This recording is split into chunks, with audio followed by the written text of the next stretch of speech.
Good morning, class. You are all warmly welcomed from the Christmas holidays.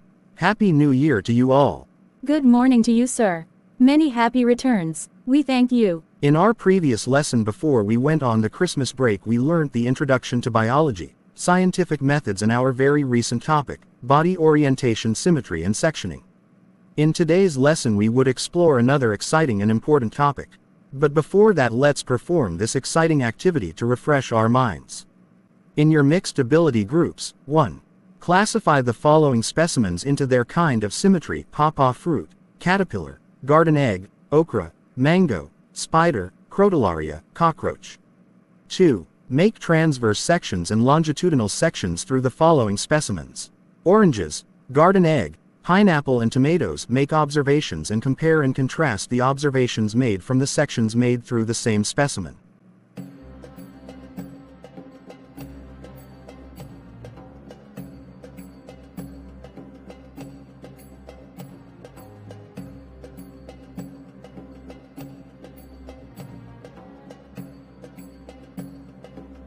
Well done, class. From your discussions, tell us how you classified the specimens and your observations made on the various sectioning through the specimens.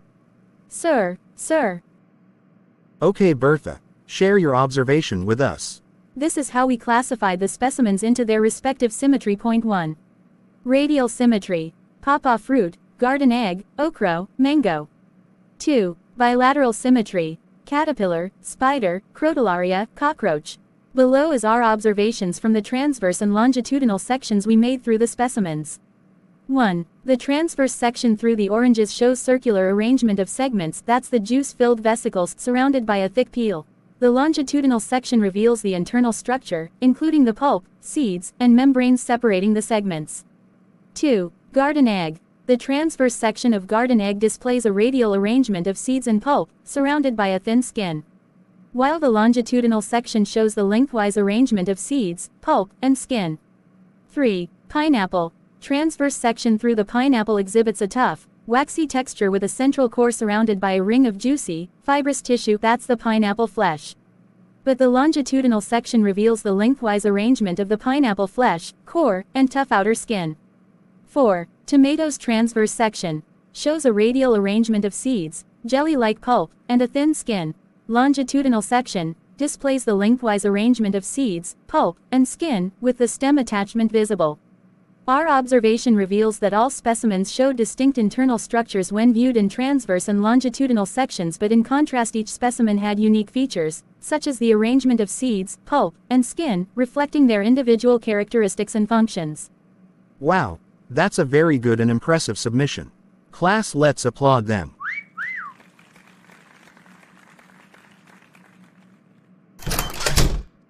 Good morning, sir. Good morning, Shadrach. You are warmly welcomed. I have been telling your mates about you. Finally you have joined us. Thank you very much, sir. I'm very happy to finally be in school today. Take your seat and join us study. Thank you, sir. Let's recap our previous lessons. Define body symmetry and identify the types. Body symmetry refers to the balanced arrangement and correspondence of body parts and structures on both sides of a central axis. For an example, the equal distribution of floral parts, seeds and fruits of plants, and body parts such as limbs, eyes and ears in animals. Body symmetry is the quality of being made up of exactly similar parts facing each other around an axis. The two types are bilateral and radial symmetry. In bilateral symmetry, specimens have only one plane along which they could be divided to get mirror images, where radial symmetry has two or more of such planes. That's a very impressive start, Shadrach. You've really done well. Didn't he just join the class today?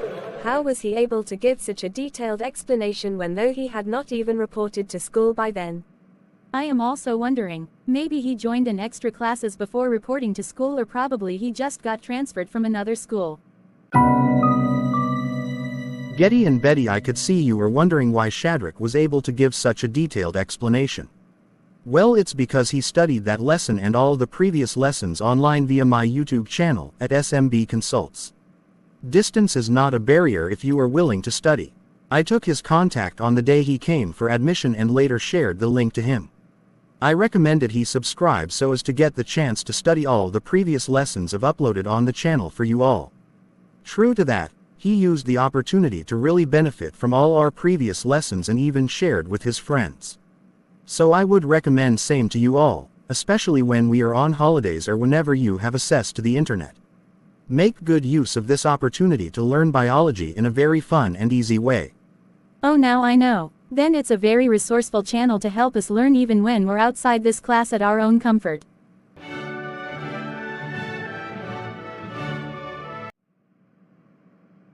In today's biology lesson, we're going to explore the fascinating world of microscopy.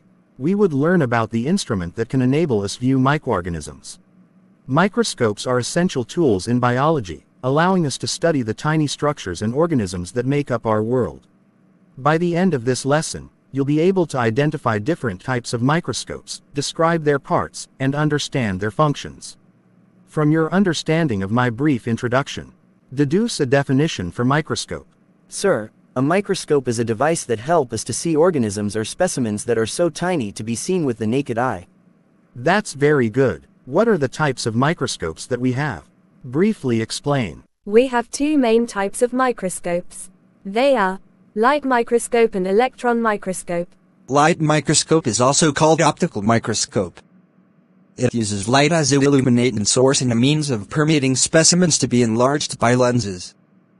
On the other hand, the electron microscope uses a beam of electron as its source of illuminating. That's very good. Let's get to know the main differences between the light and electron microscopes. The light microscope 1 uses visible light to illuminate samples. 2. It has a magnification of up to 1000 to 1500 times. 3. Its resolution is around 200 to 300 nanometers nm. 4. The sample preparation is relatively simple. 5. The cost is relatively inexpensive, but the electron microscope 1 uses a beam of electrons to illuminate samples. 2. It has a magnification of up to 100,000 times or more. 3. It has a resolution as low as 0.1 to 1 nm. 4. Sample preparation is more complex, requires vacuum and conductive coating. 5. The cost is so much more expensive. In summary, electron microscopes offer much higher magnification and resolution, but require more complex sample preparation and are more expensive. You're doing very great. Optical or light microscope could be further divided into two based on the set of lenses used. When it has only one set of lens, then it's called a simple light microscope. But when it has two sets of lenses, that's the objective and eyepiece lens, then it is referred to as a compound light microscope. Also, a compound microscope could be either a monocular or binocular depending on the number of its eyepiece lens. A monocular microscope has a single eyepiece lens and a binocular lens has two eyepiece lens, one for each eye.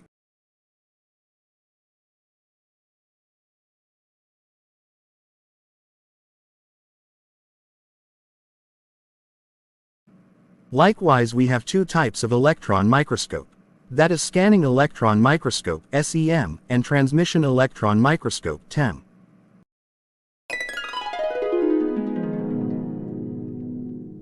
Scanning electron microscope (SEM). 1. Scans surface of sample. 2. Has a lower resolution, 1-10 nanometers. 3. It utilizes relatively large samples. 4. Provides details on surface morphology and composition. Transmission electron microscope (TEM) transmits electrons through thin sample. 2. It has a higher resolution, 0.1-1 nm. 3. Utilizes extremely thin samples. 4. Reveals internal structure, crystallography, and material properties. Alright, class, let's now observe shower thoughts the parts and functions of the compound light microscope. Sir, we have the eyepiece lens, the body tube and objective lens. That's good. Kindly provide the functions. The eyepiece lens is the lens at the top of the microscope that we look through to observe the specimens. Usually it has a magnification of either ×10 or ×15. The body tube is the hollow part that connects the eyepiece lens to the objective lenses. And the objective lens is the lenses below that attach to the revolving nose piece, and they are used for magnifying specimens on the stage. It has different magnification ranges such as ×4, ×10, ×40, and ×100. Very good, Getty. More to that, the objective lens, it's called so because it provides the option of choosing between the 3 or 4 different lenses which have variable magnification. Hence the name, objective lens. Yes, Krista, tell us about the other parts and their functions. Thank you, sir. The arm is the part that connects the base and the eyepiece. It is held together with the base when tilting the microscope. The revolving nose piece, as earlier mentioned by Getty, is the part that holds the objective lenses. Since it's movable, it allows one to switch between the lenses attached to it. Hence its name, revolving nose piece. We also have the coarse and fine adjustment knobs. The coarse adjustment is used for general focusing, while the fine adjustment is used for fine-tuning or bringing the specimen into a sharp focus and clearer resolution. The last part I would talk about before Shadrach continues is the stage. The stage is a firm platform on which a specimen slide is placed for viewing. Clips are used to hold the specimen/slide firmly on the stage. Aperture is a hole in the stage through which light is transmitted to the stage. The condenser collects and focuses light from the illuminator to the specimen on the stage. The illuminator is the source of light located below the condenser. It should either be an electric bulb or a mirror that would use an external source of light but not direct sunlight. Diaphragm is the part that controls the amount of light entering or reaching the specimen.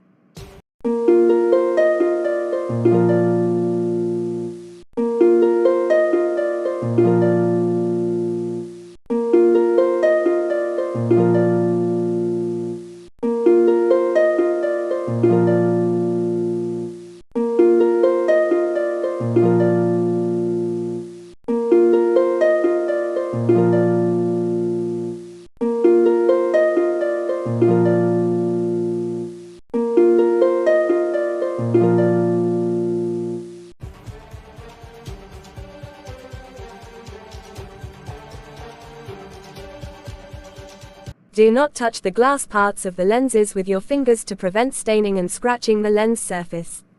Rather, use a lens tissue to clean the lens. Always carry the microscope with both hands. One hand should be placed below the base and the other held to the arm. Microscope slides and slide covers should be handled with extra care since they are small and delicate. Never drop slides or slide covers, rather set them down only on clean countertops. Cover the microscope when it is not in use. Store the microscope in a cabinet or any safe, clean and dry space. If the microscope uses electricity or a battery as the source of light, the bulb must be allowed to cool down before packing. Never use direct sunlight as a source of light for the mirror. Keep the user manual for easy reference. When not in use, remove lenses and keep them in a desiccator containing silica gel to prevent mold growth. Sir, please, why isn't it advisable to use direct sunlight as light source, whether using a compound light microscope with mirror? Using direct sunlight to view a specimen through a light microscope with a mirror is not advisable because 1. Intensity. Direct sunlight is too intense and can damage the specimen, the microscope's optics, or even cause a fire. Remember, magnifying hand lens catches fire when exposed to sunlight for some time. 2. Heat. Sunlight can heat up the microscope and the specimen, causing thermal expansion, distortion, or damage. 3. Ultraviolet (UV) radiation. Sunlight contains UV radiation, which can damage biological specimens, cause fluorescence, or lead to photobleaching. Instead, it's recommended to use a diffused light source, such as a built-in lamp or a fiber optic illuminator, to provide a controlled and gentle illumination for viewing specimens. You have really done well. Now let's talk about the types of microscope slides.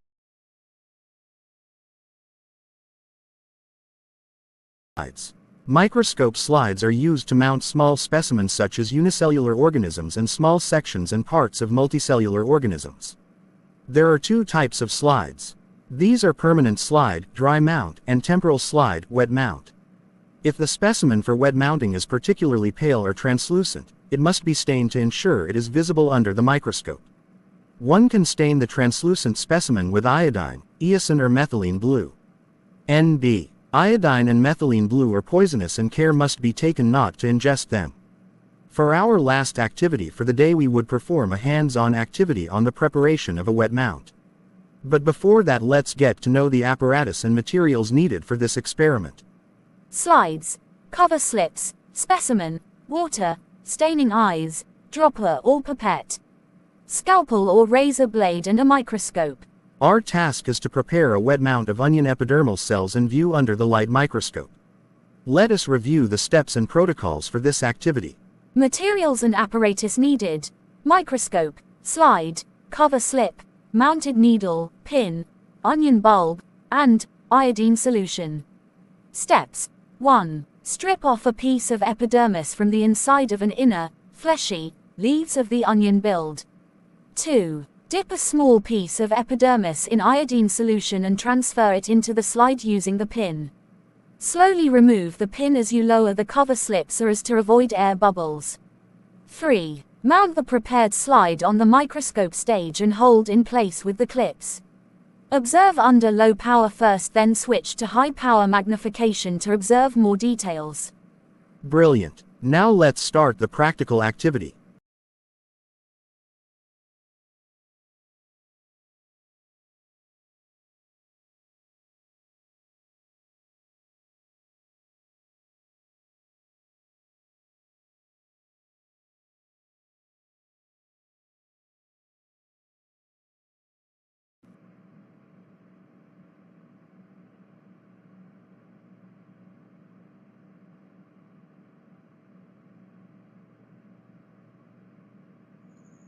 Yeah, now let's look at how to view through the monocular lens. Viewing through a binocular lens is relatively easier because it has two eyepiece lens for both eyes to look through at the same time. But with the monocular lens, there's only one eyepiece, which means only one eye has to focus.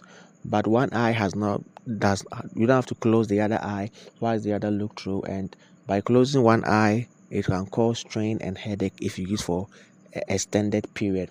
So you stand upright with both eyes open. Now you decide on the eye to use to focus, either the left or the right eye, and that has to be perpendicular to the eyepiece lens. So with both eyes open, normally you will see probably two reflections of light: the light source, which might be white, and also the color reflecting the color of the staining material. So if your slide is stained with hematoxylin, it could be pinkish. If it is metallene blue, to be blue. If it is that of iodine, to be light brown. So you focus on the color reflecting the staining of your specimen, for example blue.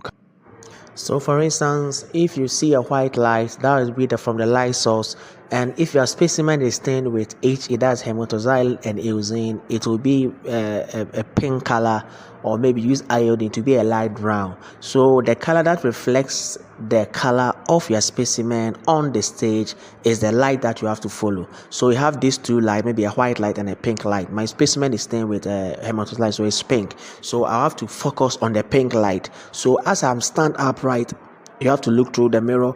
Then you move closer to the objective lens with the right eye that you want to use. Then your right eye will gaze at the pink light. So as you focus on it and you move closer to the monocular lens, your eyes will touch the lens or very close to it. At that point, you can have a very good focus of the specimen whilst the other eye is still opened. So once you focus on the right eye, you will see the specimen very well. This is the best way to use one eye for monocular lens. Thank you. Assignment 1. Provide 4 ways you would employ to handle and care properly for a compound light microscope. 2. Describe how you would prepare a wet mount to be viewed under the microscope. 3. Distinguish between the two main types of microscopes. 4. What is the difference between wet mount and dry mount? It's been a wonderful session with you. See you in class next time. Until then, have a nice day and keep studying. Bye.